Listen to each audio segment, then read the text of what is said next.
Min syster kallade mig sin reservförälder och förbjöd mig att dejta eftersom det skulle distrahera mig från mina skyldigheter. Min syster Laura fick 3 barn på 4 år med en kille som hette Brett som drog iväg när den yngsta var 6 månader gammal. Jag tog mig an direkt eftersom det är vad familjer gör. Jag var 25, arbetade som sjukgymnast och hade min egen lägenhet 10 minuter från deras hus. Varje morgon före jobbet kom jag förbi för att hjälpa till att göra barnen redo för skolan och dagis.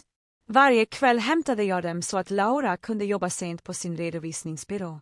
På helgerna tog jag dem till parken så att hon kunde städa eller vila eller bara existera utan att någon behövde något. Jag älskade de där barnen som om de vore mina och hade ärligt talat inget emot att hjälpa till. Laura och jag hade alltid stått varandra nära och att se hennes kamp som ensamstående mamma krossade mitt hjärta. I 2 år fungerade detta perfekt.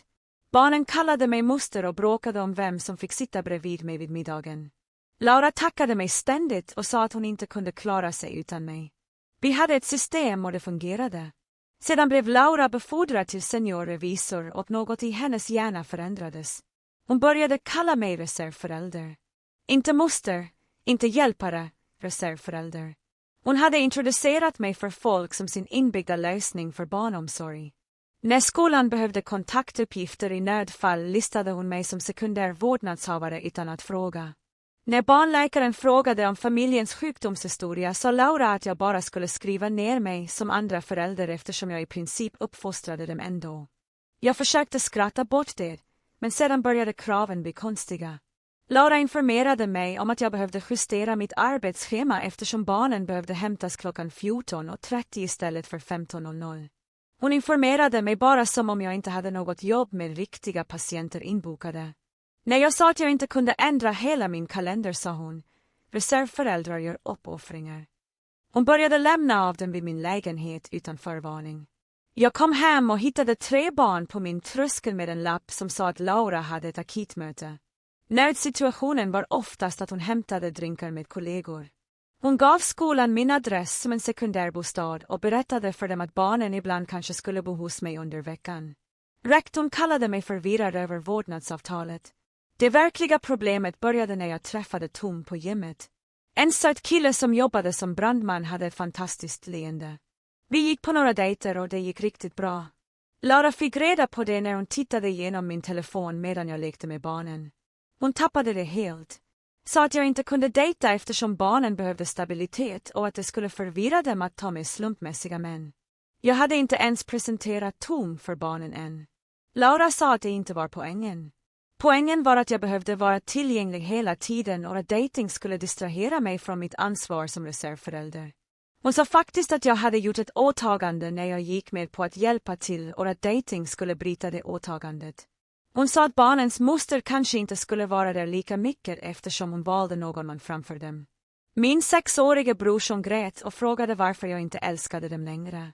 Det var då Laura skrev ut ett schema, ett bokstavligt schema timvis för när hon behövde att jag skulle ta hand om barnen de kommande 3 månaderna. Det inkluderade övernattningar, hela helger och 2 veckor i sträck på sommaren medan hon gick på ett arbetsretreat som jag senare fick reda på var valfritt.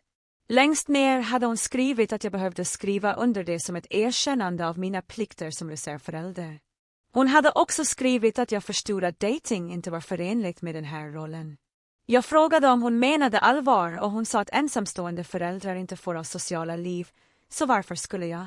Kommentaren om reservföräldern gav äntligen mening. Hon såg mig inte som en familj som hjälpte till. Hon såg mig som sin medförälder som råkade bo separat. Och medföräldrar dejtar inte andra människor i hennes ögon. Jag sa till henne att hon var galen och hon sa att om jag inte skrev under skulle hon behöva hitta alternativ barnomsorg, vilket barnen skulle hata och att det skulle vara mitt fel att jag övergav dem. Så jag skrev under det. Sedan började jag följa exakt varenda rad. Måndag morgon kom jag fram till deras hus exakt klockan 6:00 som schemat sa. Himlen var fortfarande mörk och gatan var tyst förutom en grannes verandalampa. Jag satt i min bil 1 minut och tittade på deras ytterdörr och det tryckta schemat på passagerarsätet. Schemat sa, morgonjour för barn börjar klockan 6:00. Så, här var jag. Jag tog min kaffemugg och gick fram till dörren med reservnyckeln som Laura gav mig för 2 år sedan när alltihop började. Huset var helt tyst inuti. Inga lampor tända, inga ljud av någon som rörde sig. Jag kollade min telefon för att se till att jag hade rätt tid. 6:00 måndag morgon. Det var vad det stod med Leras prydliga handstil. Jag gick in i vardagsrummet och satte mig i soffan. Barnen behövde inte vara uppe förrän 6:30 till skolan. Lara brukade få dem att röra på sig runt 4:00 till 7:00, men schemat sa inte 6:30. Det sa 6:00. Så jag satt där i det mörka vardagsrummet, smuttade på mitt kaffe och väntade. Runt 6:15 hörde jag fotsteg på övervåningen. Lara kom ner i sin badrock och såg förvirrad och irriterad ut. Hon stannade längst ner i trappan när hon såg mig sitta där. Jag höll upp min kaffemugg och hälsade. Hon frågade vad jag gjorde här så tidigt och jag tog fram det utskrivna schemat och visade henne första raden. Morgonens barnvakt börjar klockan 6:00 måndag till fredag. Hon stirrade på tidningen, sedan på mig. Hon sa, barnen var inte ens vakna än. Och jag nickade och sa, jag vet, men schemat säger 6:00, så jag är här klockan 6:00. Laura gnugade sig i ansiktet och frågade vad jag skulle göra under den kommande halvtimmen.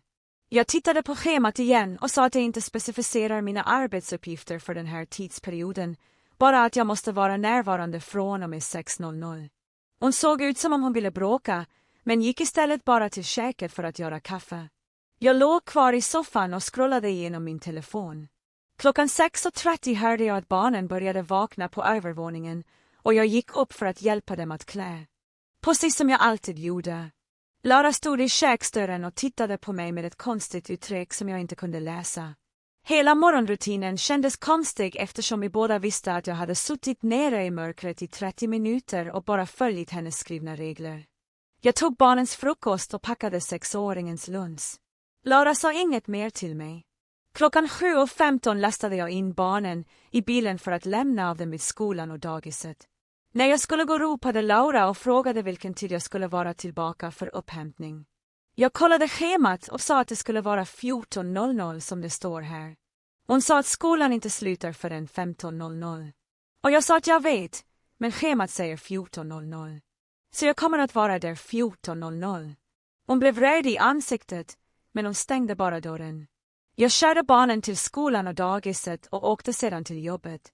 Min första patient var klockan 8:30 och jag hann dit med 10 minuter till godo.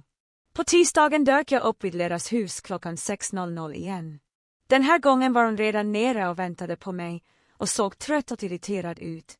Resten av veckan gick på samma sätt. Varje morgon kom jag klockan 6:00, trots att barnen inte behövde mig förrän 6:30. Jag brukade sitta i soffan eller hjälpa till att göra kaffe eller bara vara hemma den där extra halvtimmen. Lara slutade kommentera det, men jag kunde känna att hon tittade på mig. Eftermiddagshämtningarna var värre. Skolan slutade klockan 15:00, men schemat sa hämtning klockan 14:00, så jag började gå från jobbet klockan 13:30 för att sitta på skolans parkeringsplats.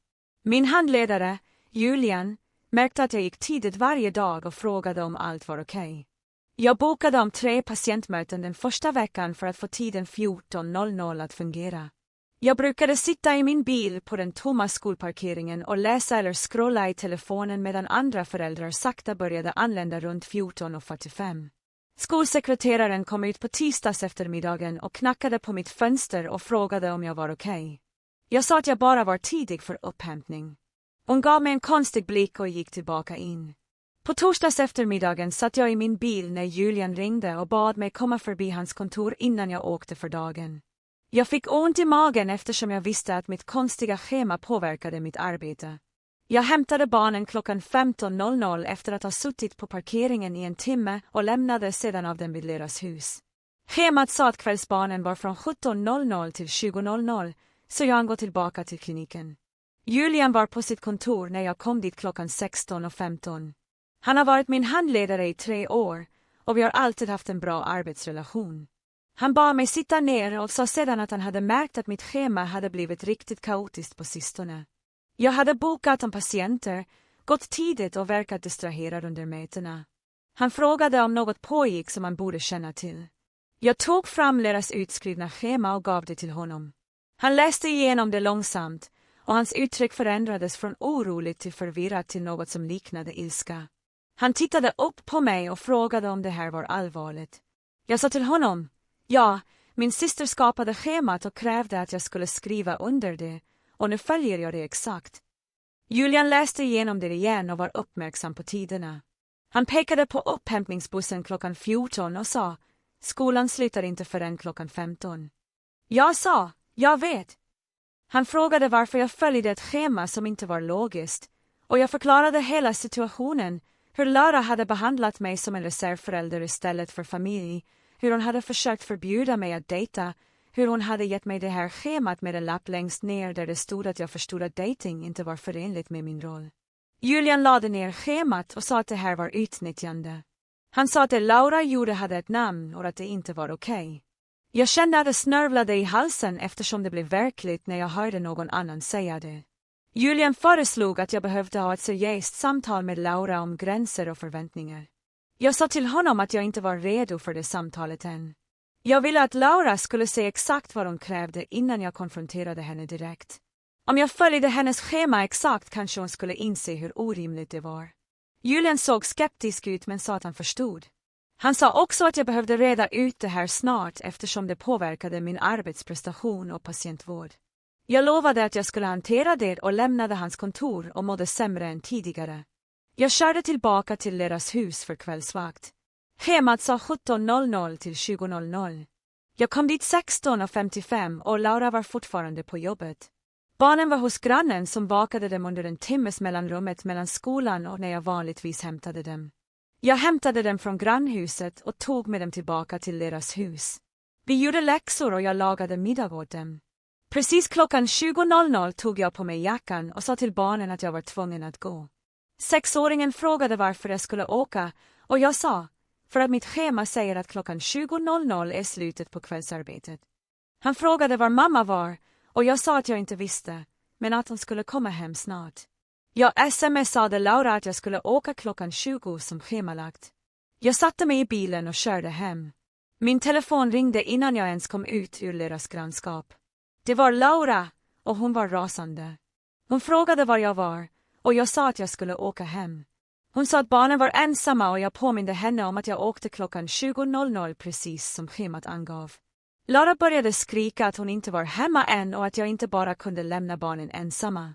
Jag frågade henne vilken tid schemat sa att. Kvällsarbetet slutade och det blev tyst. Sedan sa hon 20:00 men hon förväntade sig uppenbarligen att jag skulle stanna tills hon kom dit. Jag sa till henne att schemat inte säger det. Det står bara 20:00. Hon kallade mig småaktig och löjlig. Jag frågade henne lugnt om hon ville att jag skulle följa schemat eller inte. Mer tystnad. Sedan sa hon genom vad som lät som sammanbitna tänder att jag borde följa schemat. Jag sa, okej, då träffar jag henne imorgon klockan 6:00 och lade på. Onsdag morgon dök jag upp klockan 6:00 och Laura såg utmattad ut. Hon hade uppenbarligen varit tvungen att gå från jobbet tidigt kvällen innan för att komma hem till barnen. Hon sa ingenting till mig, bara kokade kaffe och gjorde sig redo för jobbet. Mönstret fortsatte under hela veckan. Torsdagen gick jag igen klockan 20:00, trots att Laura smsade mig klockan 7:45 och sa att hon var sen. Jag smsade tillbaka att schemat säger 20:00. Hon var tvungen att gå från ett annat arbetsmöte tidigt. På fredagen var Laura synbart stressad. Hon hade påsar under ögonen och kollade hela tiden sin telefon. Jag hämtade barnen klockan 14:00 efter att ha suttit på skolans parkering i en timme. Jag körde tillbaka dem till deras hus klockan 17:00 för kvällsarbete. Klockan 19:30 kom Laura hem tidigt och såg besegrad ut. Hon gick förbi mig utan att säga något och gick rakt upp. Jag stannade till 20:00 och gick sedan. Min telefon ringde inte den här gången. Lördag morgon vaknade jag i min egen lägenhet utan schemaförpliktelser och kände mig lättare än jag hade gjort hela veckan. Laura hade barnen på helgen enligt sitt schema. Min telefon ringde klockan 9:00 och det var Tom som frågade om jag ville äta frukost. Jag sa ja direkt. För första gången på en vecka kände jag mig som mig själv igen. Jag klädde på mig och körde till restaurangen där Tom redan väntade i en bås vid fönstret. Han reste sig upp och kramade mig och jag insåg hur mycket jag hade saknat normal mänsklig interaktion som inte dikterades av ett tryckt schema. Vi beställde kaffe och pannkakor och Tom frågade hur min vecka hade varit. Jag skrattade och det kom lite skakigt ut. Jag berättade för honom om att följa deras schema exakt, om att dyka upp klockan 6:00 när barnen inte vaknade förrän 6:30. Om att sitta på skolans parkeringsplatser i en timme varje eftermiddag, om att gå exakt klockan 20:00 även när Laura inte var hemma än. Tom lyssnade utan att avbryta, och hans ansikte visade oro, men inte dömande. När jag var klar sträckte han sig över bordet och tog min hand. Han sa att det lät som att jag hanterade en omöjlig situation på det enda sättet som var logiskt. Han försökte inte fixa det eller säga åt mig vad jag borde göra annorlunda. Han sa bara att han var ledsen att min syster utsatte mig för detta och att han fanns här om jag behövde något. Vi åt frukost och gick runt i centrum en stund. Tom berättade om ett brandlarm som hans station hade svarat på tidigare i veckan. Ett normalt samtal om ett normalt liv. Jag kände att spänningen i mina axlar började lätta. Han frågade om jag ville gå på bio senare och jag sa ja. Vi tillbringade hela dagen tillsammans och jag tänkte inte en enda gång på deras schema förrän min telefon surrade av ett sms från henne som frågade om jag kunde ta barnen imorgon eftersom hon hade planer. Jag visade Tom meddelandet och han höjde på ögonbrynen. Jag smsade tillbaka att söndag inte stod på schemat. Laura svarade med 3 arga emojis. Tom sa att jag gjorde rätt och att jag ville tro honom. Söndag kväll kollade jag min telefon och såg 17 missade samtal från Laura. Röstmeddelandet hon lämnade lät panikslaget och ärligt på samma gång och sa att hon behövde prata med mig omedelbart om schemat. Jag raderade det utan att ringa tillbaka eftersom söndag inte stod på schemat jag skrev under. Måndag morgon dök jag upp klockan 6:00 exakt som det var skrivet och hittade en ny kopia av schemat tejpad på deras ytterdörr. Den här hade handskrivna lappar klottrade i marginalerna med pennor i olika färger. Bredvid starttiden klockan 6:00 hade hon skrivit: det betyder självklart att vara redo att hjälpa till när barnen vaknar, inte bara sitta och gnälla. Bredvid upphämtningen klockan 14 hade hon skrivit: eller tidigare om jag smsar dig, använd sånt förnuft. Längst ner hade hon lagt till ett helt stycke om hur schemat var tänkt att vara flexibelt och att jag borde tolka det med barnets bästa i åtanke. Jag tog en bild av det med min telefon, drog av det från dörren och slängde det i deras återvinningskärl. Sedan knackade jag och väntade. Laura öppnade dörren och såg förvånad ut när hon såg mig stå där tomhänt. Hon frågade var det nya schemat fanns och jag sa att jag bara hade skrivit under ett schema och det är det enda jag följer. Hon började bråka, men jag gick förbi henne in i köket och hällde upp kaffe. Barnen sov fortfarande på övervåningen och Laura följde efter mig och frågade varför jag var så svår med enkla förtydliganden. Jag påminde henne om att dokumentet jag hade skrivit under inte sa något om förtydliganden eller ändringar. Hon krävde att jag skulle skriva under ett specifikt avtal och nu var hon fast med det hon hade skrivit. Deras ansikte blev rött och hon sa att jag var löjlig och småaktig när det gällde semantik. Jag ryckte på axlarna och satte mig i hennes soffa för att vänta tills barnen faktiskt behövde mig. På tisdagen var jag utmattad på ett sätt som inte hade något med de faktiska timmarna att göra. Att följa schemat exakt innebar att ständigt kontrollera tiden, ständigt upprätthålla gränser och ständigt säga nej till deras försök att ändra vår överenskommelse. Min kollega Shira märkte att jag stirrade på min telefon under vår lunchrast och frågade om allt var okej. Jag hade inte planerat att berätta situationen för någon på jobbet, men något med hennes genuina oro fick hela historien att välla ut. Jag visade henne Lauras utskrivna schema med alla mina anteckningar och tidsstämplar. Jag förklarade om reservföräldern och förbudet mot dejting och hur jag följde varje rad exakt för att bevisa en poäng. Shiras ansiktsuttryck skiftade från förvirrad till bekymrad till förskräckt medan jag pratade. När jag var klar var hon tyst en lång stund innan hon sa att det Laura gjorde hade ett namn. Hon kallade det föräldraskap och utnyttjande. Hon sa att hennes fru Harper var lågstadielärare och måaktig och hämndlysten och straffade henne för att jag satte rimliga gränser för mitt datingliv. Flera av mina kollegor hade slutat med vad de gjorde för att titta på vår konversation genom fikarummets fönster. Jag höll rösten lugn och tyst när jag svarade att jag inte straffade någon. Jag visade bara att hennes förväntningar var omöjliga för oss båda. Schemat hon hade skapat tog inte hänsyn till verkliga livet eller flexibilitet eller det faktum att jag hade mitt eget jobb och ansvar. Hon hade försökt få mig att ge avkall på min autonomi och nu upptäckte hon att en kontroll hon ville ha egentligen inte var möjlig. Laura öppnade munnen för att argumentera, men ingenting kom ut. Hennes ansikte vek sig och för en sekund trodde jag att hon skulle gråta, men istället vände hon sig om och gick snabbt ut ur fikarummet. Genom fönstret såg jag henne knuffa sig förbi receptionisten och lämna byggnaden. Julian dök upp i dörröppningen en stund senare och såg bekymrad ut. Han frågade om jag mådde bra och jag nickade trots att mina händer skakade. Julian satte sig mitt emot mig och sa vänligt att vi behövde prata om vad som hände. Han sa att min familjesituation påverkade mitt professionella rykte och patientvård. 3 patienter hade nämnt att jag verkade distraherad på sistone och att jag hade varit tvungen att boka om flera möten för att tillgodose deras schemakrav. Julian sa att han förstod familjeförpliktelser, men att de hade lärt sig om detta mönster i familjer där en vuxen otillbörligt belastar en annan vuxen eller ett äldre barn med föräldraansvar. Shira sa att det var en form av manipulation och kontroll som folk ofta inte känner igen eftersom det är insvept i familjeförpliktelser. Att höra någon nämna vad som hände fick mig att känna mig spänd i bröstet. Jag hade trott att jag överreagerade eller var självisk. Men Shira tittade på mig som om Laura hade gjort något genuint fel. Shira bjöd in mig på middag hemma hos sig den onsdagskvällen för att träffa Harper och få ett annat perspektiv. Jag höll nästan på att säga nej eftersom onsdagen var en kvällstjänst enligt schemat, men sedan kollade jag och såg att kvällstjänsterna slutade klockan 20.00. Jag kunde få en middag klockan 21.00 att fungera. Harper öppnade dörren med ett varmt leende och visade mig in i deras mysiga hus som luktade vitlök och tomater. Medan hon ätit pasta bad Harper att få se det berömda schemat och jag tog fram fotot på min telefon. Hon studerade det noggrant, zoomade in på olika avsnitt och hennes ansiktsuttryck blev allvarligare för varje rad hon läste. Harper sa att detta var precis den sortens varningssignal hon såg i sina elevfamiljer, där en vuxen otillbörligt belastade en annan och sedan fick dem att känna sig skyldiga för att de satte gränser.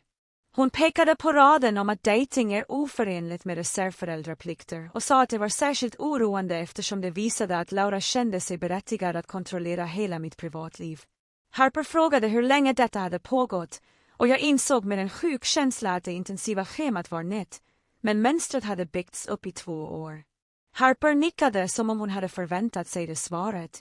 Hon sa att deras beteende förmodligen hade eskalerat direkt efter att hon blivit befordrad, eftersom människor ibland reagerar på ökat ansvar genom att försöka kontrollera allt runt omkring sig istället för att justera sina egna förväntningar.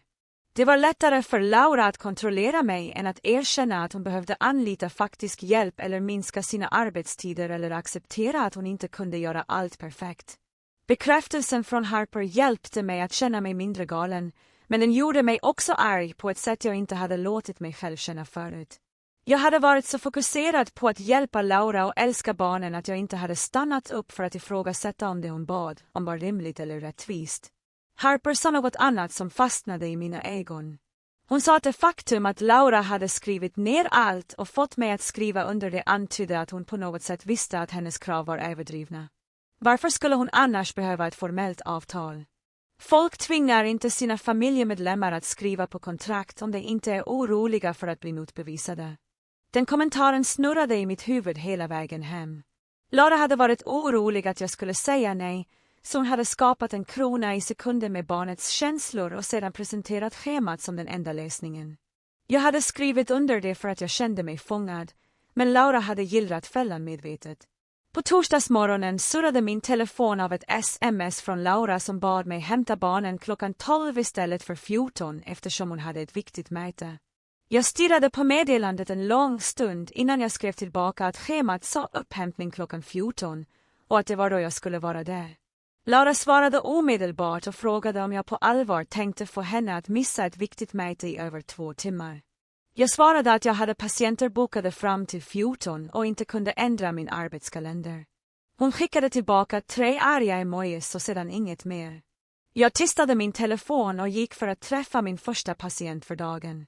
Vid middagstid började min telefon surra igen, men jag ignorerade den. Klockan 13.00 knackade Julian på dörren till mitt behandlingsrum mellan patienterna och sa att jag hade ett brådskande samtal. Jag sa åt honom att ta ett meddelande eftersom jag var med patienter. Han gav mig en konstig blick, men nickade och gick. Klockan 14.00 kollade jag min telefon och såg 12 missade samtal från Laura och 6 sms som blev successivt mer frenetiska. Det sista sa att hon hade varit tvungen att lämna sitt möte tidigt och att jag hade fått henne att se oprofessionell ut inför hela hennes team. Jag svarade inte. Onsdagen veckan därpå dök Laura upp på min klinik under min lunchrast.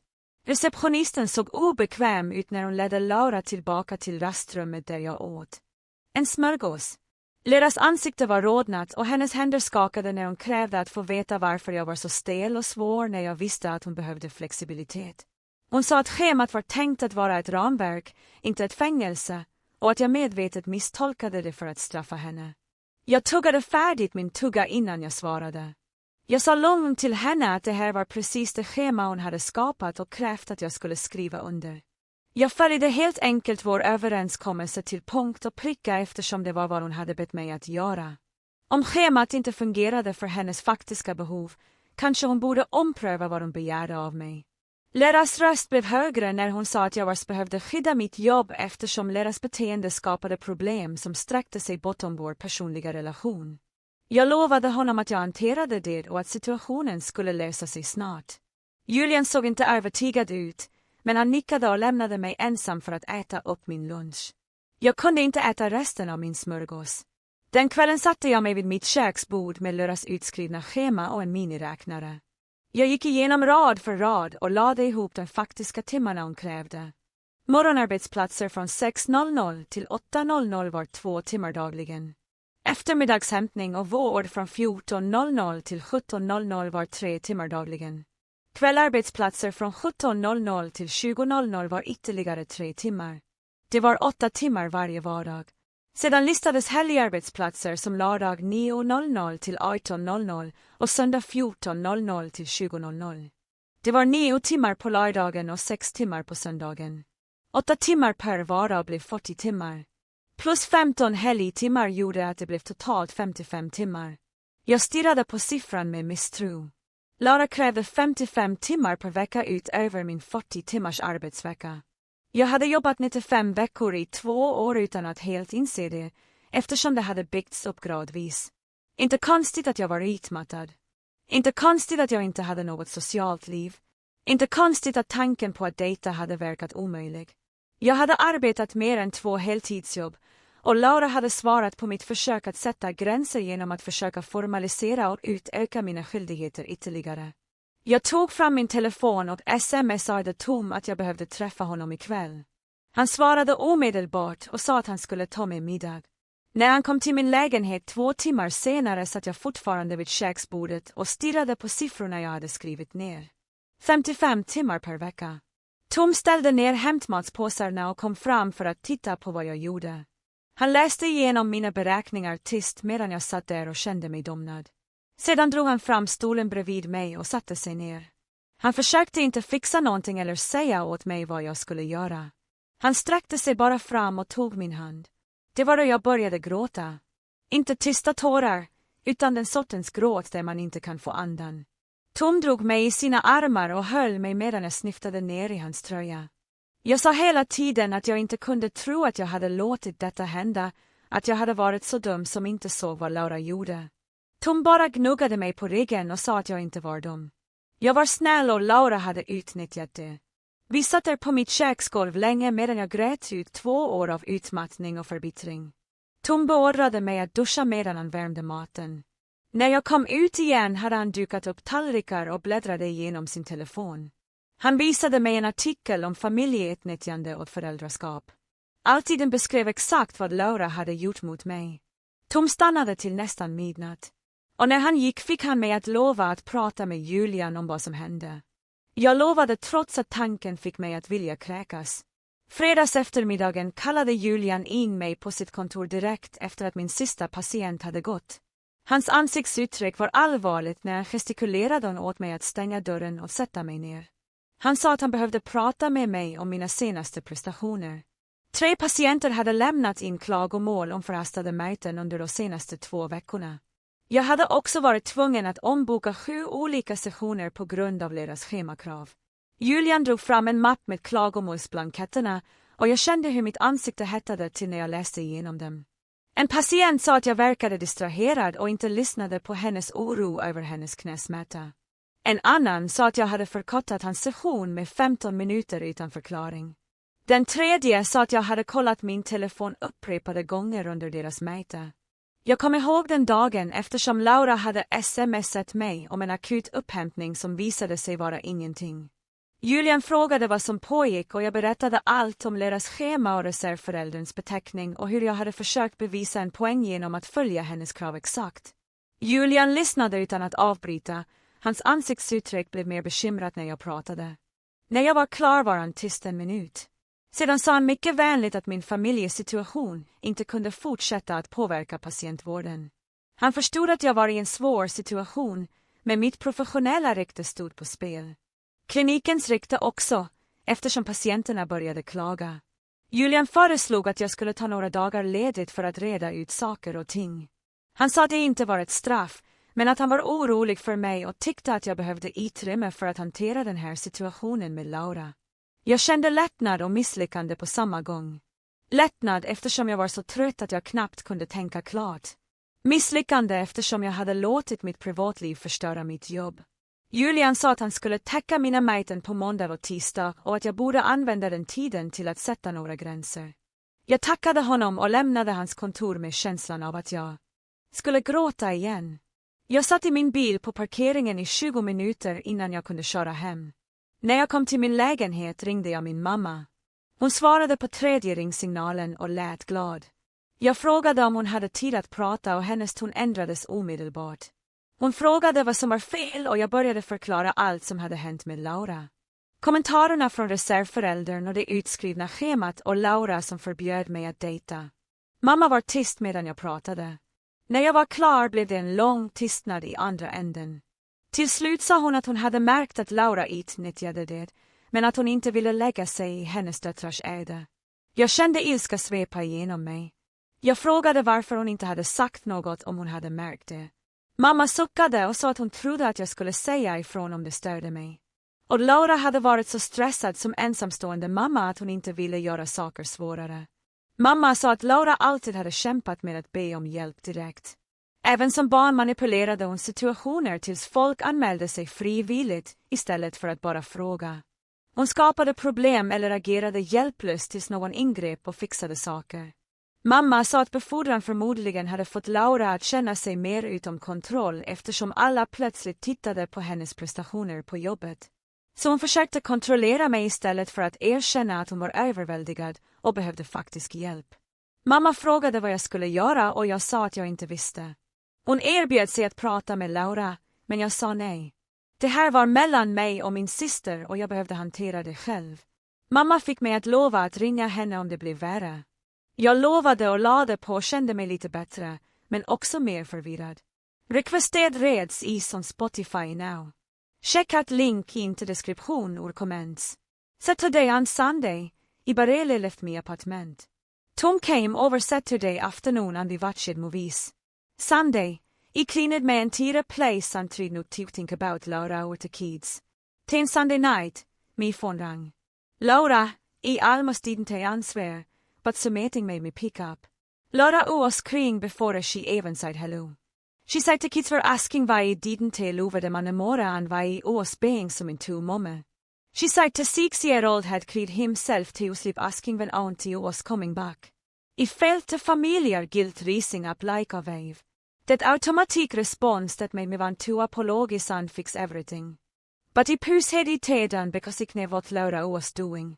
She was manipulating me through the kids just like she'd been doing for weeks. I told Laura very calmly that I loved the kids completely, but I was not their parent. She needed to stop telling them I was hosing Tom over them because that wasn't true and it wasn't fair to them. Laura started to argue, her voice getting louder. She said I was abandoning them and breaking my commitment to the family. I hung up. My hands were shaking so hard I had to put the phone down on the table. Laura called back immediate Ellie, but I didn't answer. She called 3 more times and sent a string of texts saying I was being cruel and selfish. I turned off my phone and went to bed, even though it was only 8:30. Monday morning, I turned my phone back on and saw 12 missed calls from Laura and one from the school. I called the school first. The secretary said to 6-year-old had asked to see me during drop of and had gotten upset when Laura said he wasn't coming. They wanted to make sure everything was okay with the family. He said everything was fine and they told shit to me napev. When he got to Laura 6:20 the morning pick up that the schedule required, the kids were already dressed and eating breakfast. Laura wasn't there. The 6-year-old looked at me with big sore eyes and asked why he was being different now. We asked why he didn't play with them like he used to. He knelt down next to his chair and took his hand. He told him he loved him very much and he always would, but he had me on life, too, and that didn't mean he loved him any less.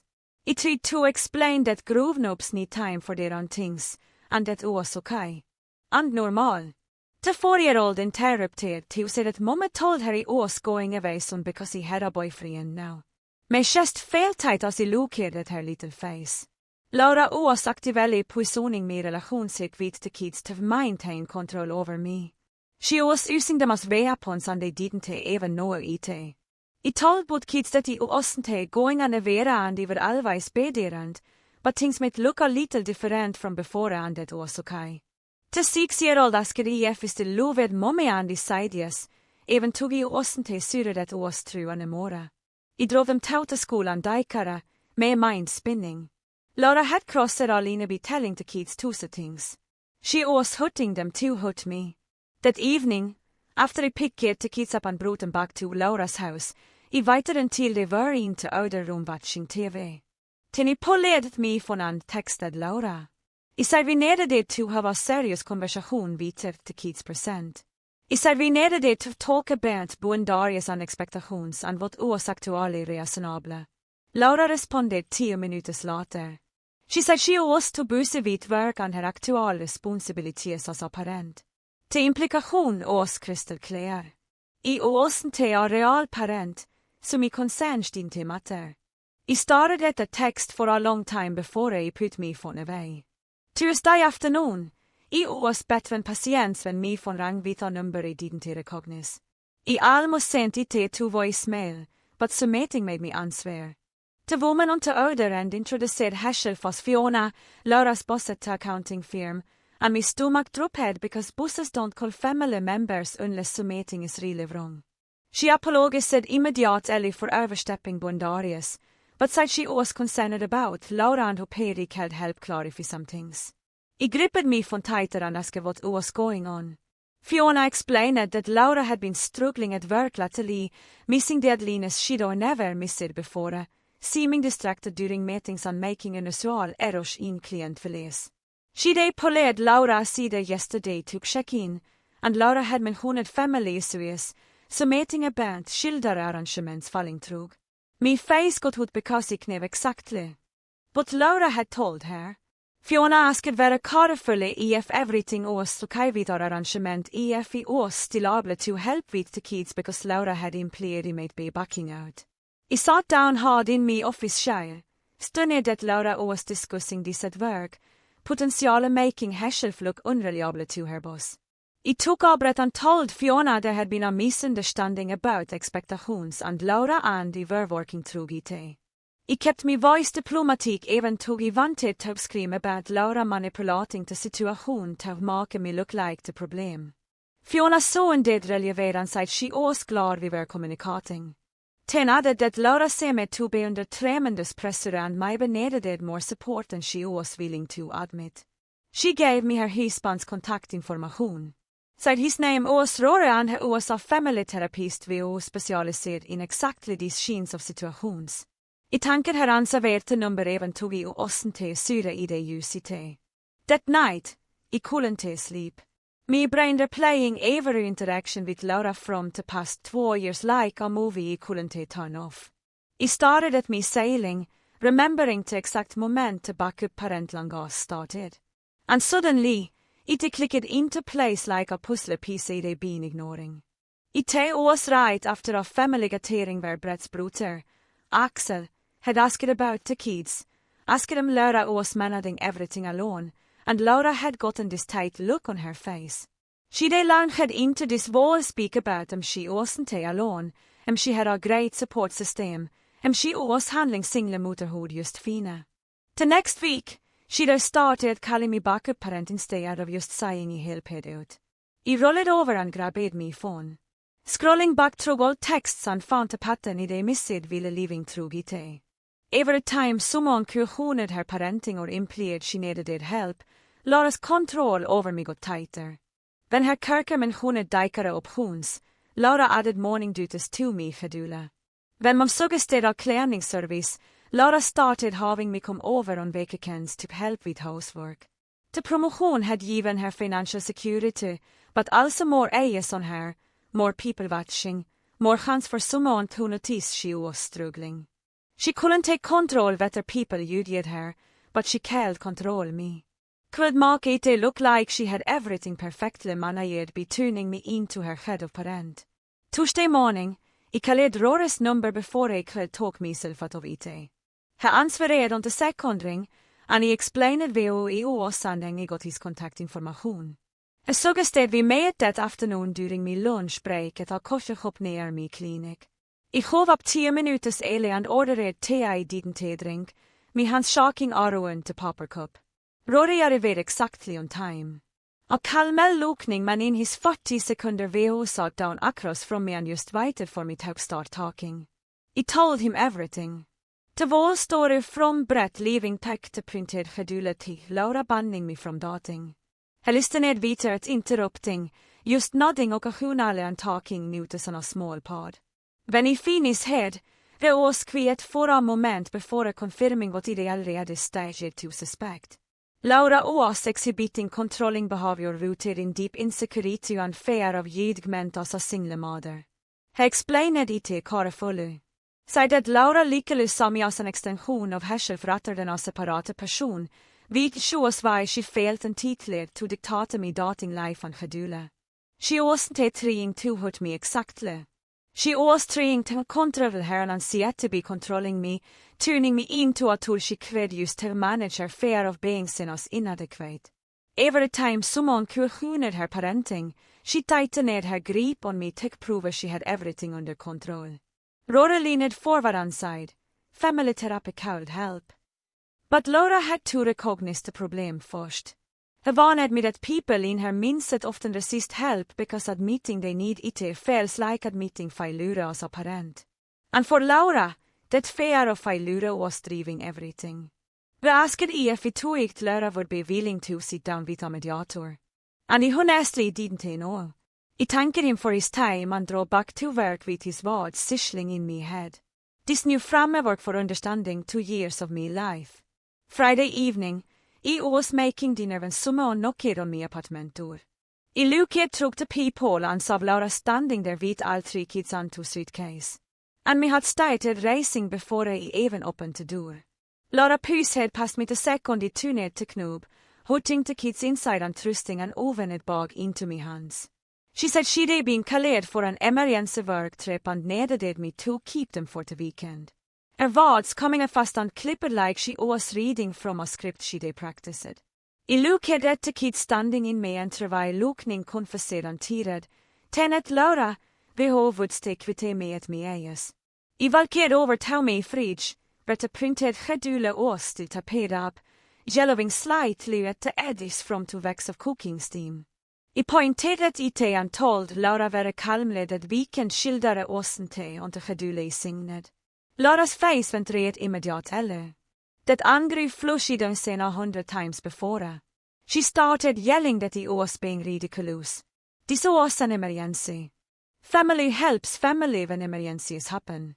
Her voice got louder with age and the 6-year-old started crying. I kept my voice level and asked what the emergency was exactly. Laura sputterade that it was a work crisis, a klientsituation that required immediate attention. I asked why she couldn't have called me first, given me any warning instead of just hoving up with packet bags. She said there wasn't time and I was making this so much harder than it needed it to be.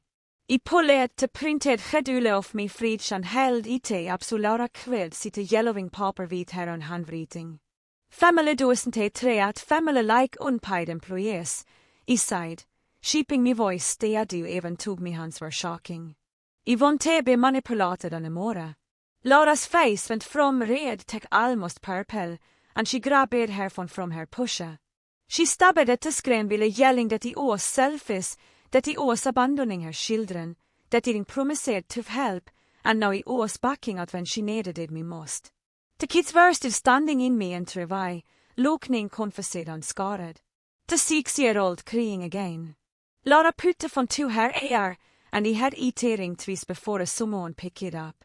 Mom, Laura sighed in this broken, sobbing voice that didn't match him angry she'd been 2 seconds before. She wanted to take the kids. She's refusing to help, and he have this work emergency, and she just doesn't take her that I'm going to lose me job. I watched Laura pace me teeny kitchen ville she cried into the phone, telling her mother that he hanged, that he was hosting someone over me on family, that she didn't know what she was going to do. She hung up and looked at me with this expression I'd never seen before. So meeting between reich and actual fear. You're going to regret this, she sighed quietly. Then she had the kids back at me door vitagt and uter vad. I stood there staring at the closet door for probably 5 minutes before my phone started ringing.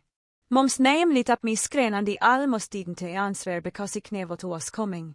I picked it up and immediately Ellie had Laura sobbing in the background. That same broken sound she'd used on the phone before. Honey, what's going on? Mom sighed, and her voice had that careful tone she used when she was trying to take sides. I sat down on me and started explaining everything from the beginning. The 2 years of helping, the promotion that hanged Laura, the backup parent comments, the printed schedule with 42 hus of schildere demands. I told her about Laura banning me from dating, about going through my phone, about telling the kids I was hosting to over them. Mom was quiet ville I talsked, and I could still hear Laura crying, but it is sounded further away now. I explained about the schedule I signed and them I been following it exactly to how Laura of impossible her demands were. When I finished head, there was this long silence where nobody said anything and Laura's crying had stopped completely. Is that true? Mom sighed, but she wasn't talking to me anymore. Laura, is what she's saying true? I had Laura's voice but couldn't make out the words. Just the defensive tone that meant she was trying to justify everything. Mom's voice hanged. They went from careful to disappointed in a way I recognized from when we were kids. And one of us had really messed up. Laura Marie, we need to talk about this privately. Mom sighed, you and I need to have a very serious conversation about what's appropriate to ask of your sister. Talina went quiet and I realized Mom had hung up waited saying goodbye to me. I sat on me and holding me for and feeling like he may throw up. The 6-year-old's face kept replaying in me head. The confusion and hut when Laura dragged them out of my apartment. They didn't understand what was happening, and it wasn't their fault. An hour passed and they moved from the couch to my bed, still fully dressed and staring at the ceiling. My phone rang again, and it was Mom calling back. I got the kids for the weekend, she sighed with denigrating. They're watching a movie in the living room right now. Her voice sounded tired in a way they never had before. You and Laura need to sit down with someone who can help you but communicate better, someone neutral. I told her that someone did good and waited for whatever else she was going to say. I need to tell you something and I need you to just listen. Mom continued, I've been enabling your sister's behavior by always stepping in to smooth things over. Every time she's asked too much of you, I've told you that family helps family and Laura's had such a hard time. I made excuses for her instead of telling her she was being unreasonable. That stops now. I felt something loosen in my chest that I didn't know I had been tight. Mom said she loved US boot, but what Laura was doing wasn't okay, and I had every right to have me on life. Vi talade för another 20 minuter about logistics and boundaries and dismediation ting mitt work. When we hung up, I finale got up and hanged into pyjamas, even to ite was only 7:00 into evening. Tuesday morning, I woke up to a text from Laura that was so long I had to scroll to read the whole thing. She'd sent it at 3:00 into morning, which meant she'd been up all night reading it. Till mig sa sig det humiliated her in front of mom, and om oss treating her like a bad parent. It say det also humiliated her in front of her boss, Fiona, because apparently Fiona had asked if everything was okay with childcare arrangements and Laura had to admit there were family issues. The text went on to say that if he didn't want to help anymore, he should just say so instead of playing games with the gedula and making her look incompetent. She wrote that she'd always been there for me when he needed her, and this was me repaid her support. To last Lena side, she said she never she stood now and she'd figure things out on her own like she always did. I read the whole thing twice and then started typing me response. I wrote that everything I'd been thinking for weeks but hadn't been able to say. I told Laura that I'd been helping 42 hours per week for 2 years. That I'd calculated the actual time and it was equivalent to a full-time job on top of my real job. I explained that I loved her kids completely, but I wasn't their parent and she needed it to stop introducing me that way. I wrote about her attempt to control my dating life had crossed our line couldn't cross. Och telling the kids I was hosing tom over dem was manipulation. I said I understood she was scarred and overwhelmed as a single mom, but that didn't give her the right to treat me like an employee she could gedula and control. I told her I was willing to help on a reasonable gedula that respected both our lives and our boundaries. I would not sign any more agreements and I would not accept being called backup parent ever again. The last part was hardest to read, but I made myself type it out. She needed it to see if she wanted me help as family who supported each other or if she wanted to find alternative skildare. I read it 3 times before hitting send. My second message was shorter. I'm willing to help 2 days a week with pickups and 1 weekend afternoon. I wrote that's what I can do while still having me on life. You need to hear someone for the rest of the coverage because that's the responsibility to do as a parent. I'll always love the kids and I'll always be there around, but I can't be their second parent. That's not fair to any of us. I hit and antenne to need me from face down on the kitchen counter. 3 days went by with no response from Laura. Not a text, not a call, nothing. The silence felt like this weird combination of relief and terror, like waiting for test results you want to know. Wednesday night, Tom picked me up for dinner at this Italian place Denton that had been wanting to try. I barely tasted anything, even took the pasta was supposed to be amazing. My mind kept spinning through possible outcomes. Maybe Laura would agree to reasonable boundaries and the quid rebuild submitting out here. Maybe she'd cut me off completely and I'd lose my relationship with the kids. Maybe she'd shove up at my apartment again with more demands. Tom reached across the table and took me hand, told me to be present for at least 5 minutes. I managed to focus on him and the restaurant and the normal conversation we were having, but anxiety was still there underneath everything. Thursday afternoon, my phone rang while I was between patients and Laura's name appeared on the screen. My stomach dropped, but the answered. Her voice sounded completely different from the last time we did talked. Tired and small instead of angry. Can we meet at Mom's house on Saturday? She asked with Rory there as a mediator. Mom already talked took him on the side had I do it. I said yes immediate eller, maybe too quickly, but I wanted this conversation to happen before I could lose my nerve. Laura thanked me in this quiet voice and then hung up. I stood in the clinic halfway holding me for and feeling like maybe submitting my actually chains. She'd have found me there 5 minutes later and I told her about the mediation.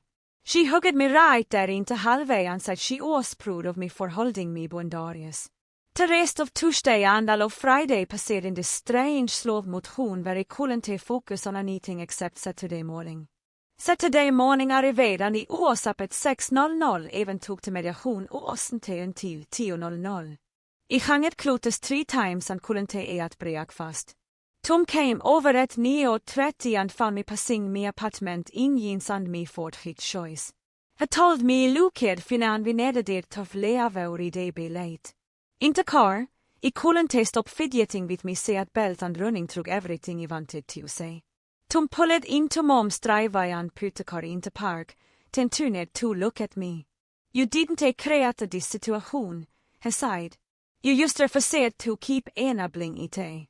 That's not the same as causing it. I nodded and took a deep breath. I squeezed my hand and I got it off the car before I could sense me mind. Mom's front door was already open and I could see Laura's car parked on the street and I walked up the steps feeling like I was heading into something that would change everything for better or worse. Mom's living room felt smaller than I remembered.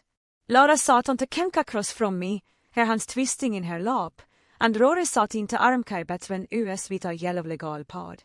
Mom stood near the kitchen doorway like she couldn't see the if she holds sit or stay ready to escape. Rory started by asking us each to describe the situation from our perspective without interrupting each other. Laura went first and her voice came defensive and shocky at the same time. She told about had everything was as a single mom and she couldn't do it alone, and I'd always been there, and she told that me auntie always would be. She said the gedule was just trying to organize what we were already doing, that she didn't understand why it was suddenly making everything so difficult. I watched her face while she told and saw the tears building up. So her also in that stubborn way she had since we were kids. When it was me 10, I polledde me från en hov rörigt gedule Laura had printed. Jag studerade it for a long minute, ten aske me tovok troga typical week. I started with Monday morning at 6, to pick up times, to evening duties, to weekend coverage, to overnight days. I kept my voice steady and factual, just listing what the schedule required hour by hour. Rory wrote the numbers on his legal pod ville I talshed. When I finished had, he looked up at Laura and asked if this was accurate. She nodded, but said it was making it sound worse than it was. That family helps each other.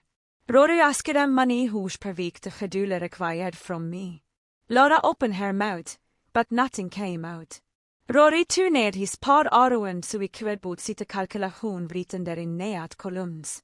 42 hus per week of childcare. Laura started at a number like she'd never seen it before. Rory asked her gently if she realized she'd been asking me to work a full-time job on top of my actual full-time job. Laura's face hung. Tente defensiveness cracking into something that looked like hook. She said she never added it up like that. She asked if she needed help with morning and evening and weekends. Rory nodded and asked what would happen if she hired someone to provide 42 hours of childcare per week. Laura whispered that it would cost more than her motgas payment. The room went quiet except for the kitchen clock ticking. Then Laura started crying for real.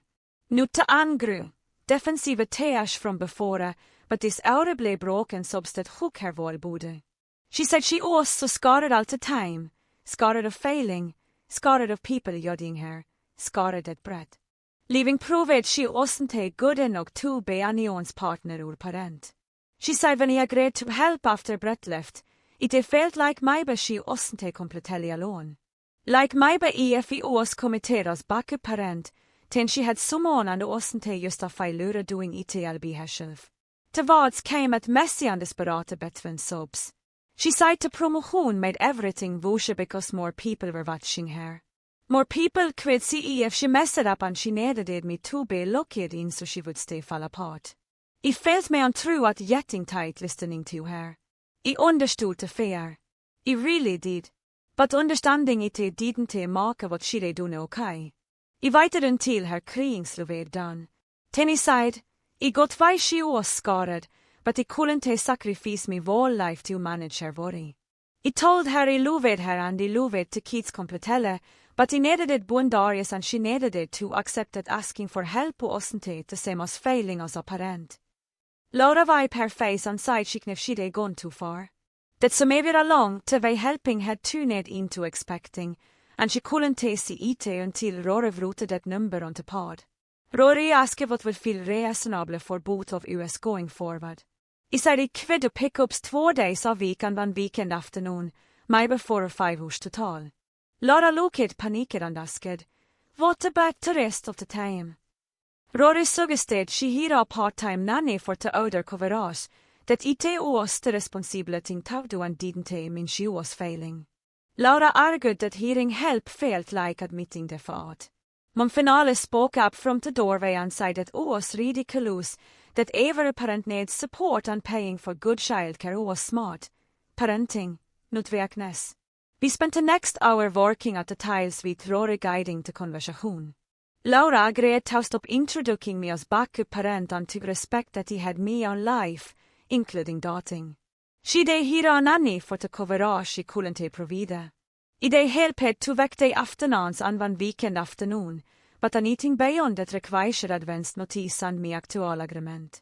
Laura looked at me vitred, swollen eyes and said she was sorry for manipulating the kids, for telling them I was hosing tom over them.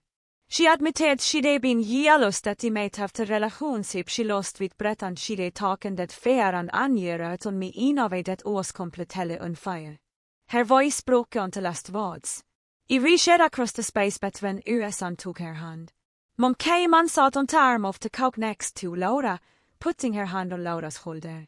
Mom said she should have stepped in earlier instead of letting things get dispad. That she'd watched Laura's behavior yet vusha and vusha, but didn't want to interfere between her daughters. She promised she'd be more present to help Laura work through the single parent and see at the dumping it all on me. Rory made us but agree to check in with him in 2 weeks to see and the new arrangement was working. Laura signed a paper acknowledging the bondarius vid set, and he signed one agreeing to me specific commitment. It felt vague and formal, but also necessary after everything that had happened. When we left Mom's house, 3 hours had passed, and he felt completely drained. Tom was waiting in his car and took one look at my face and pulled me into a huvitet asking questions. The following week felt strange in a way I couldn't take with a name. Wednesday afternoon, I picked up the kids from the school like we they agreed and took them to the park. The 6-year-old ran straight to the swings, hooting for me to push him. The 4-year-old wanted to play tag. The 2-year-old toddlered after a dog with his arms out. I wasn't checking me from every 5 minutes or watching the clock, worried about what came next. I actually played with them, låg hade their jukes, helped them climb the young legitimate feeling that crushing weight of resentment. When I dropped them back at Laura's house at 5:30, the 6-year-old hugged me and said this was more fun than before. I asked what he meant, and I said I wasn't grumpy anymore. His honesty stung, but he was right. The rigid schedule had turned me into someone stressed and resentful, and the kids had felt it, even if they couldn't name it. Laura started seeing Rory individually the next week for therapy about her control issues and single parent fish. She texted me after her first session saying thank you for pushing this, that she hadn't realized much terror was driving everything she did. She said Rory was helping her see that asking for help directly was actually stronger than manipulating people into giving it. 2 weeks after the mediation, Tom and I had dinner at Laura's house with her and the kids. Laura had ordered pizza and set up the dining room table with actual plates instead of paper. It was avkvadet först vid everyone being extra polite and careful, but then the 6-year-old spilled just all over himself, and we all låg. And Laura asked Tom about his work at the fire station. He told stories about rest calls that had the kids fascinated, and Laura smiled and didn't make a single comment about me dating life talking away from family time.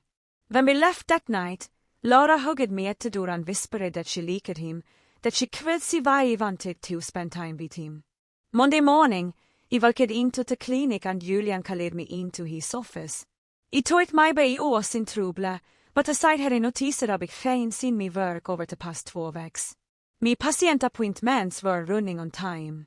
I wasn't scattered and exhausted. And 2 patients had specifically mentioned them much more present I same during their sessions. As I whatever I done to sort at my family situation was clearly working because I was back to being the therapist had I here 2 years ago. A month passerade after. The mediation session at Mom's house. Laura called me on a Tuesday afternoon while I was between patients. She said she'd hired someone to help with the kids and wanted me to meet her. The woman's name was CEO Bon Pace and she'd been working as a nanny for 6 years with excellent reference. Laura's voice sounded different on the phone, lighter som ehov, like she'd been carrying something heavy and finale put it on. I drove to Laura's house that Saturday morning and found a woman in her early 30-second playing board games with all 3 kids in the living room. Sio barn had dark color hair and låg lines around her eyes, and the kids were completely focused on the game instead of fighting or demanding attention. Laura pulled me into the kitchen and admitted she'd been scared to hear help because it felt like failing as a mom. She said Rory had helped her sedan asking for professional childcare och oss till admitting det fått. It was being responsible about what she could actually handle. The relief on Laura's face was obvious, and he hugged her without saying anything because words would have made it awkward. Sio barn came 3 afternoons a week and every other Saturday, giving Laura actual breathing room in her schedule. The kids adapted fast because Sio barn kneven to make clean up time into a game and never seemed tired or frustrated with the constant questions. I picked up the kids one Wednesday afternoon of 5 weeks later for our cuddled park time. The 6-year-old ran straight to me when he arrived and wrapped his arms around me legs. Vi valkade till the playground near Laura's house and I pushed him on the swings while the 4-year-old played in the sandbox. Raskade if we could get ice cream after and I said yes because the schedule wasn't controlling every minute anymore. Vi sat on a bänk eating och konstant looked at me with chocolate ice cream on his nose. I said I liked having special on time now instead of everyday time. I asked him why and I said because he wasn't tired and grumpy anymore when we hung out. His words stung even though his voice was completely matter of fact, just starting some eating he said. I wiped the ice cream off his face and told him he liked special time better, too. I smiled and went back to his command I realized he was right. When he'd been following that rigid schedule, he'd been resentful and exhausted and the kids had failed it, even if they couldn't name it. Now, when I spent time with them, I actually wanted to be there, and they could tell the difference. 3 months after the mediation, my relationship with Laura had hanged into something I didn't quite recognize yet. We weren't as close as we'd been before everything exploded. There was still tension sometimes when she made requests that felt too much like the old pattern, but we had clear boundaries now, and we would respect them most of the time. Laura didn't call me backup parent anymore, and she don't stop introducing me as her childcare solution. When we had family dinners, the conversation felt carefully in a way it never used to, like we were but watching for old habits trying to creep back in.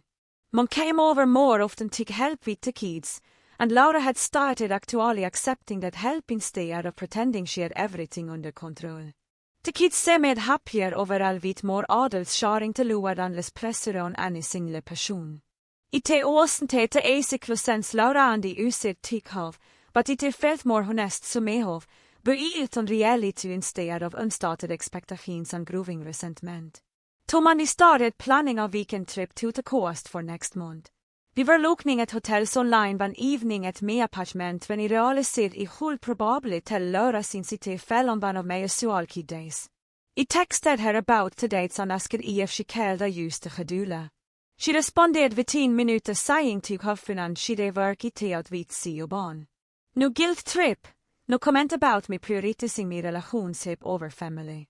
Just a simple acknowledgement that he had me on life. I gav Tom the text and smiled and said it was progress. It was a small moment. Laura's casual response about a weekend away, but it represented everything I fought for over the past 5 months. The right to have me on life and me on plans while still being a loving aunt to my sister's kids. Not a backup parent, not a co-parent, just an aunt we all helped when she could and live her own life the rest of the time. That's it event from my side. Now, I want to hear your version. Drop your toegt in the comments. ILLB reading through later.